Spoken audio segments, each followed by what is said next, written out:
నిజామాబాద్ జిల్లాలోని రూరల్ నియోజకవర్గం డిచ్పల్లి మండలంలోని ప్రాథమిక పాఠశాల దేవులపల్లి స్కూల్ దగ్గర ఉన్నాం ప్రస్తుతం. ఇక్కడ మీరు చిత్రంలో చూస్తున్న స్కూల్ మూతబడ్డది. ఈ స్కూలు ఎన్నికలు వచ్చినప్పుడు మాత్రమే ఓపెన్ చేస్తారు. ఇది ఎన్నికల స్కూలుగా ప్రసిద్ధి చెందింది. ఇక్కడ లోకల్లో స్థానికంగా ఉన్న మండల ఎడ్యుకేషన్ ఆఫీసర్ని కూడా మనం గతంలో కలవడం జరిగింది. దీనిపైన విశ్లేషణ తీసుకున్నాం. ఈ స్కూల్ మూతబడ్డదని చెప్పేసి ఎంఏ గారు గతంలో కూడా మనకు మీడియా ముఖంగా తెలియడం జరిగింది. ఇప్పటికీ ఇన్ని రోజులు గడుస్తున్న ఈ స్కూల్ ఇంకా ఓపెన్ చేయడం లేదు. మీరు చిత్రంలో చూస్తున్నాయి, ఇక్కడ తాళాలు వేసి ఉన్నది. ఇక్కడ మరియు మరుగుదొడ్లు, స్కూల్లో టాయిలెట్స్ను వినియోగించకపోవడం వల్ల చెట్లు, పిచ్చి మొక్కలు, గడ్డితో నిండిపోయింది. ఒకవైపు విద్యా హక్కు చట్టం కోసం లక్షలాది రూపాయలు గవర్నమెంట్ కేటాయిస్తూనే మరొక వైపు ఈ విధంగా వృధాగా ఉంటున్నాయి. ఇక్కడ ఉన్న స్థానికంగా 2 గ్రామాలకు సంబంధించిన పాఠశాల విద్యార్థులు కూడా రావడం లేదు.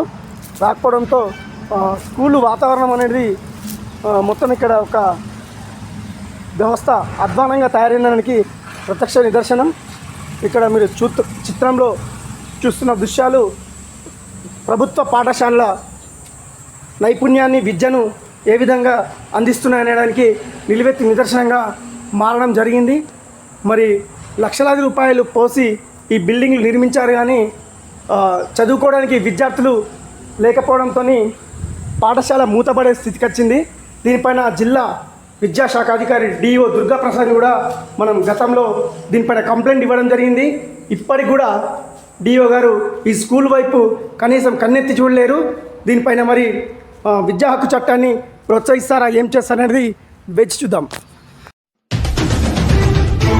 డిచ్పల్లి ప్రభుత్వ పాఠశాల ఎంత చెత్తగా ఉంది అంటే ఎన్నోసార్లు డిఓ దగ్గరికి వెళ్ళి కూడా డైరెక్ట్ ప్రెస్ మీట్ పెట్టారు, ఎన్నోసార్లు వీడియో చూపించారు.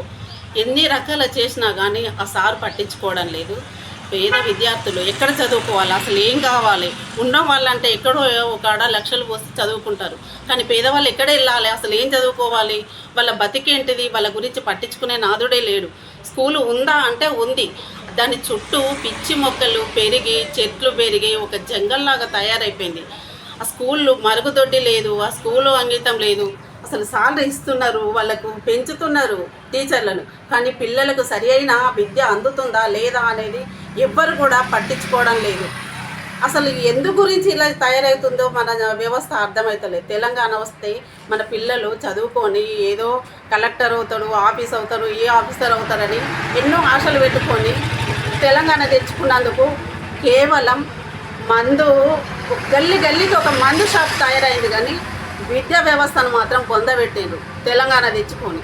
ఎంత దరిద్రంగా తయారవుతుంది మన వ్యవస్థ. కనీసము ఈ జిల్లా కలెక్టర్ అయినా కానీ దీన్ని గుర్తించి డిఓను సస్పెండ్ చేస్తారా, లేకుంటే స్కూల్ను రీఓపెన్ చేస్తారా? వాళ్ళ చదువుల గురించి ఏంటిది, లేనోడికి బతికేం కావాలి, అసలు వాడికి విద్యను అందిద్దామా వద్దా? లేకుంటే పేదోడిని పొందబెట్టి ఉన్నోడికే సంచులు కట్టి ముళ్ళగట్టి వాడిని ఏదో వాళ్ళను ప్రోత్సహించడం కాదు.